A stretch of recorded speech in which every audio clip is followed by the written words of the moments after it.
Chocolate lava cake is a dessert that everybody loves and makes quite a sensation every time. So to those who's not a fan of baking, this is the pudding for you. It's wickedly chocolatey too.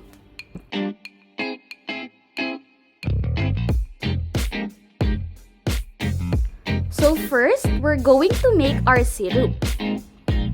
So what we'll do, pagsasama-samahin lang natin ang Milo, sugar, at water sa saucepan.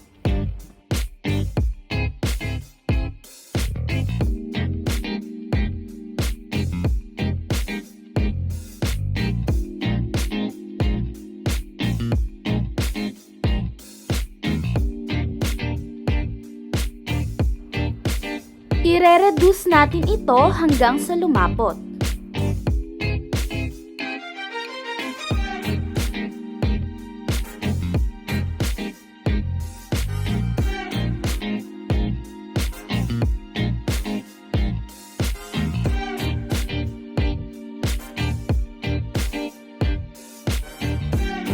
And then, we'll set it aside hanggang sa lumamig.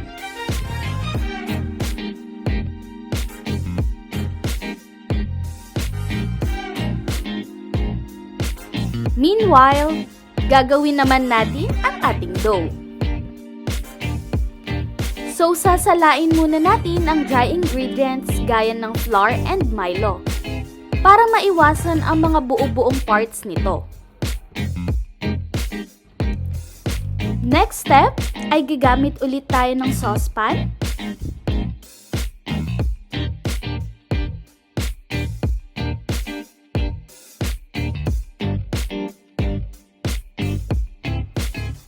At saka ilalagay natin ng milk at tutunawin ng butter. Then pwede na rin nating ilagay ang ating dry ingredients.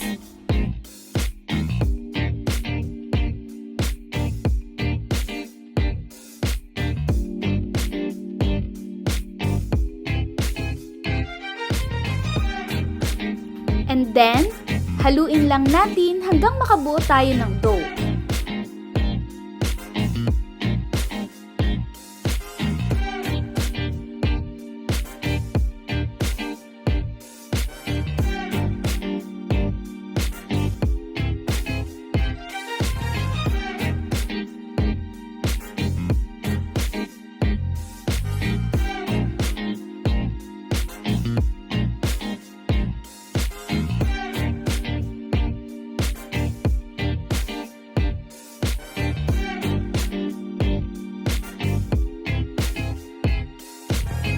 Pagkatapos ay pwede na natin itong hanguin.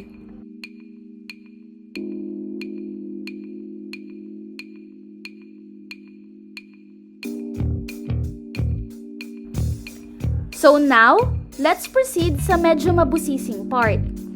Gagamit tayo ng plastic at maliit na bowl. Gayahin nyo na lang yung nasa video guys kung paano ang process.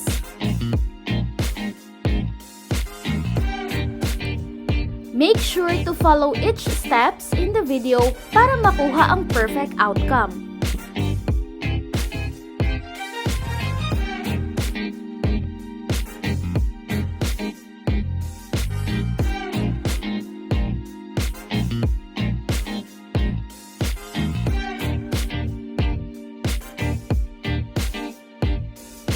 Almost done!